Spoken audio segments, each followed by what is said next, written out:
The PM has moved to alleviate fears about the security of personal details collected in the 2016 census. The Census of Population and Housing is the largest peacetime logistical operation undertaken in Australia. This is what you need to know. Seriously, why do I have to do this? The census provides an invaluable snapshot of the population every 5 years. The information is used to shape the country's health, education, transport and infrastructure needs and gives an unparalleled anthropological insight into how our country has changed over time. In the first census in 1911, for example, the number of people identifying as having no religion was 1 in 250 people. At the last census in 2011, it was 1 in 5. So, what happens if I don't do it?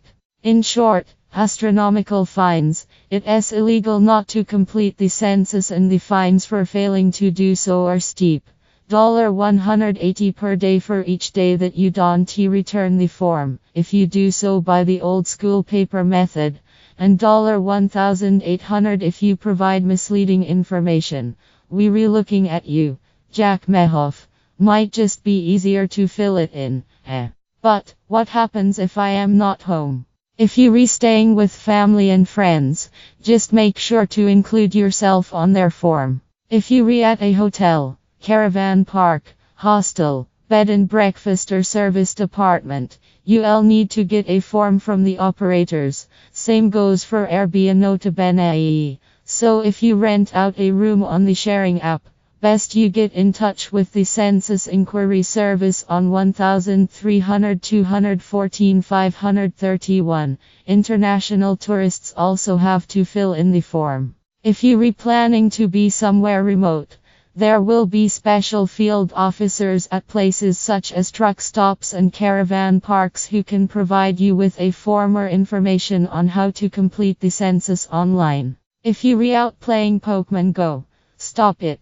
What if I live in a granny flat or bungalow? If you live in your own flat but it's not a separate title, you will need to be included on the form of the main residence. What if I am not in the country? Free pass for you. You don't have to fill it in. Just let the Australian Bureau of Statistics know before census night by calling the Census on 1300 214 531.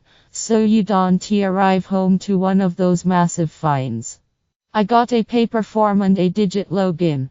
What do I do? You should have already received a letter from the ABS addressed the resident, which has your digit login and instructions on how to complete the census online. If you have also received a paper form, complete only one or the other, preferably the online version. If you don't have access to the internet, or prefer the traditional method, you can order a paper version.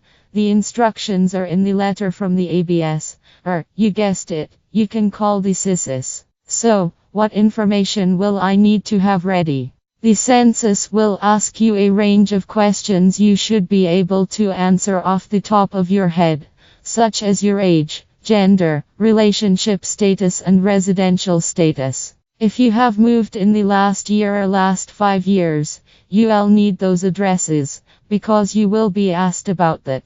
You will be asked about your annual income, which is your total income, isossalary plus any other income, such as that from a rental property, shares or other investments. You will also need to fill in basic details of anyone who might be away from home for the night, such as age, gender and their relationship to you. However, that person will need to be included on the census form of the residence where they are spending the night.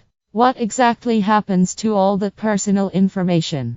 Privacy worries have been a major concern for a lot of people in the country's first digital census. The ABS says the information you give is not shared with any other government departments or agencies like the police, Australian Taxation Office or Centrelink.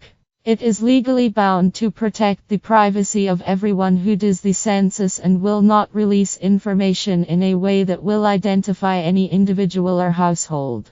After 4 years, in August 2020, the ABS will destroy names and addresses. But what about hackers? Names and addresses will be stored separately to questions and answers, the ABS says, and never recombined. The site is encrypted and the ABS also says it has employed hackers to crack the site to ensure it is secure. How much does it cost us? The 2011 census cost about $440 million, the ABS said, or about $19 per person. A big chunk of that cost, $159 million, went on the salaries of the census collectors. The move to digital this year will reduce the number of collectors required and is expected to save taxpayers about $100 million. Wait, when is it again? The night of Tuesday, August 9. Put it in your phone. Now, see aforementioned information about fines above.